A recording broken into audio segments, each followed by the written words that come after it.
Welcome friends.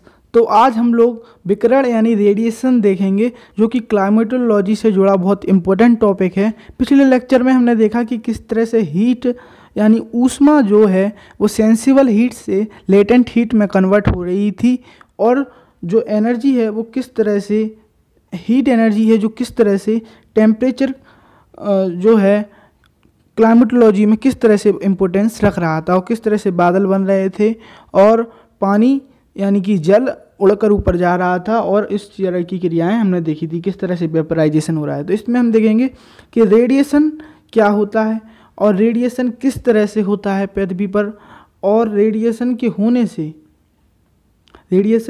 से किस तरह की चेंजेस आते हैं। तो हम देखेंगे जो हीट पिछले लेक्चर में हम पढ़ रहे थे, जो हीट कई तरह से ट्रांसफ़र होती है, हीट रेडिएशन की तरफ से और अन्य कई तरीक़ों से ट्रांसफ़र होती है। तो हम देखेंगे कि हीट में जो रेडिएशन टॉपिक है उसका क्या इंपॉर्टेंस है, उसको पढ़ेंगे। तो शुरू करते हैं। हीट यानी ऊष्मा के स्थानांतरण की स्थितियां या तरीके, method of transfer of heat. तो विकिरण यानी रेडिएशन पहला तरीका। दूसरा तरीका है कंडक्शन यानी चालन, आपने पहले पढ़ा होगा कुछ करके, लेकिन इसको अब हम ज्योग्राफी के पॉइंट ऑफ व्यू से पढ़ेंगे। तीसरा है कन्वेक्शन। फोर्थ है एडवेक्शन यानी अभिवहन। तो ट्रांसफर ऑफ एनर्जी व इलेक्ट्रोमैग्नेटिक वेव्स एक तरीका है रेडिएशन का। रेडिएशन है तो रेडिएशन क्या है? ट्रांसफर ऑफ एनर्जी यानी एक एनर्जी है रेडिएशन व इलेक्ट्रोमैग्नेटिक वेव। तो हम यहाँ पे जो चीज़ पढ़ रहे हैं वो किस तरह से ऊष्मा ट्रांसफ़र हो रही है। तो यहाँ पे ऊष्मा किस तरह से ट्रांसफ़र हो रही है? इलेक्ट्रोमैग्नेटिक वेव्स के रूप में। तो जो रेडिएशन है वो कहाँ से आ रहा है? तो जो हमारे सन है यानी कि सन के अंदर जो नाभिकीय क्रियाएं चल रही हैं, न्यूक्लियर रिएक्शंस चल रही हैं, वहीं से जो किरणों के रूप में रेडिएशन हमारे अर्थ पर आ रहा है, और अर्थ पर आ रहा है किस के रूप में? इलेक्ट्रोमैग्नेटिक वेव्स के रूप में। तो इलेक्ट्रोमैग्नेटिक वेव क्या होती है थोड़ा जानेंगे, हमें साइंस नहीं ज्योग्राफी पढ़नी है। तो इलेक्ट्रोमैग्नेटिक क्या होता है? जब इलेक्ट्रिक फील्ड और इलेक्ट्रोमैग्नेटिक फील्ड एक दूसरे के परपेंडिकुलर रहती हैं तो इलेक्ट्रोमैग्नेटिक वेव बनती है। इसकी गति इन दोनों के परपेंडिकुलर होती है, यानी कि इलेक्ट्रिक फील्ड और मैग्नेटिक फील्ड के परपेंडिकुलर होती है। तो ये थोड़ी बेसिक थी, तो हमें पता होना चाहिए। नेक्स्ट देखेंगे किस तरह से तरंग की गति होती है और किस तरह से रेडिएशन फैलाती है। तो तरंग की गति कैसे? पहले तरंग हमें देखना पड़ेगा कि तरंग की गति क्या होती है? Wavelength into frequency. फ्रीक्वेंसी को न्यू से और वेवलेंथ को लैम्डा से रिप्रेजेंट करते हैं। तो सबसे पहले वेवलेंथ होती क्या है? यहाँ पे हम एक फिगर बनाएंगे।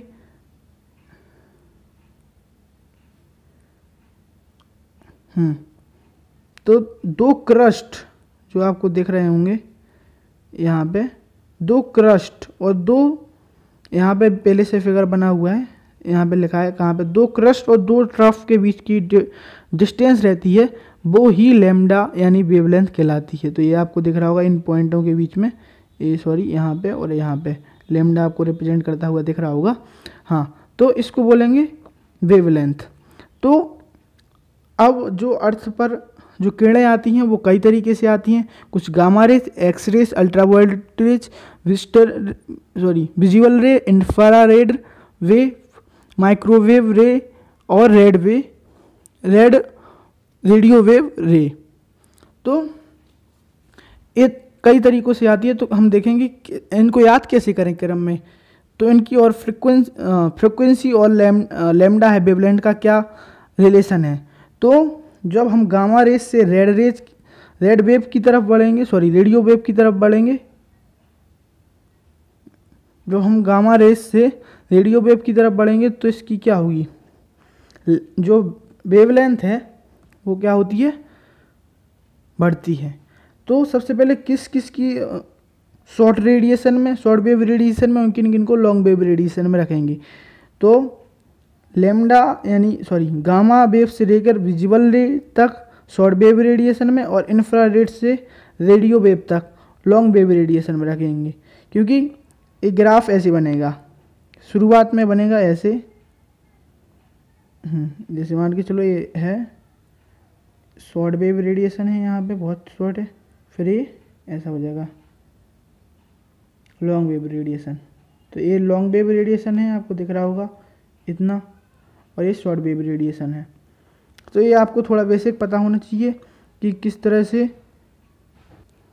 क्योंकि जब हमारे सन से पृथ्वी पर क्या आएंगी शॉर्ट वेव, और हमारी अर्थ पर क्या जाएंगी, अर्थ से बाहर क्या निकलेंगी लॉन्ग वेव रेड। तो इनके बारे में पता होना चाहिए कि शॉर्ट वेव रेडिएशन क्या है और लॉन्ग वेव रेडिएशन क्या है। तो जब हम गामा रेस से रेडियो वेव्स की तरफ बढ़ेंगे तो इसमें क्या होगा, फ्रिक्वेंसी में कमी आएगी। तो जो यहाँ पे सोलर एनर्जी है वो रेडिएशन के रूप में अर्थ पर आती है। तो कैसे आती है देखते हैं हम फिगर के रूप में। तो यहाँ पे हम आपको फिगर के एक माध्यम से इसको समझाएंगे। तो फिगर में आपको दिख रहा होगा कि सन से जो वैक्यूम से होती है सोलर आपको दिख रहा होगा कैसे कि वैक्यूम से होकर रेडिएशन या तरंगें आ रही हैं। तो जो तरंगें आ रही हैं उन्हीं से रेडिएशन हो रहा है।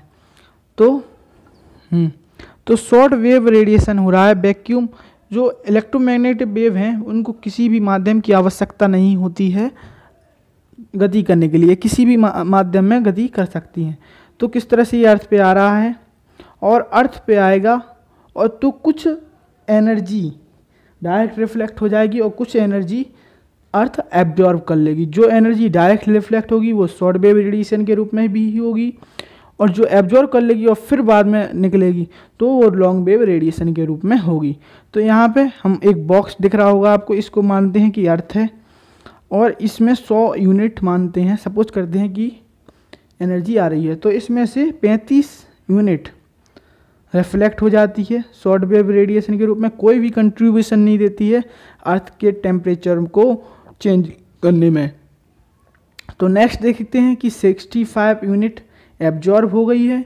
तो इससे क्या होगा, टेम्परेचर बढ़ेगा, और टेम्परेचर से जब पृथ्वी का टेम्परेचर बढ़ेगा तो ये टेम्परेचर पृथ्वी के आसपास का टेम्परेचर भी बढ़ाएगा, और जब ये टेम्परेचर बढ़ाएगा तो ये रेडिएशन करेगा किसके रूप में, लॉन्ग वेव रेडिएशन।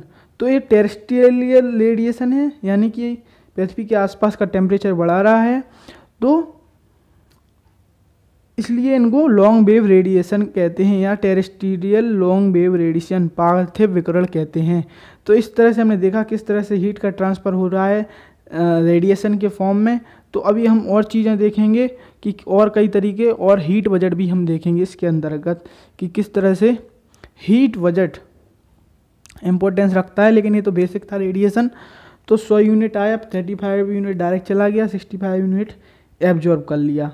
तो इसमें बेसिक ये बात थी कि लॉन्ग वेव रेडिएशन के रूप में इंसुलेशन होता है, इनकमिंग सोलर रेडिएशन होता है जब, तो इसको इंसुलेशन भी कहते हैं। इंसुलेशन इसका ही संक्षिप्त रूप है, इनकमिंग सोलर रेडिएशन, और ये लॉन्ग वेव के रूप में बाहर निकलती है। तो कई जगह लॉन्ग वेव रहती हैं, इनको ये अर्थ को अच्छे तरीके से सामान्य रूप से पार नहीं कर पाती हैं। CO2 और कई अन्य चीज़ें इनको बाहर जाने से रोकती हैं, और बादल भी कई बार रोकते हैं, इसलिए पृथ्वी का टेम्परेचर बढ़ जाता है। और जब टेम्परेचर बढ़ता है, टेम्परेचर चेंज होता है, तो क्लाइमेटोलॉजी में भी ये चेंज लाता है, और बहुत सारे चेंज लाता है। तो आज के लिए इतना ही, और चीज़ें हम रेडिएशन से जुड़ी और चीज़ें हीट से जुड़ी हम आगे पढ़ेंगे। तो थैंक यू।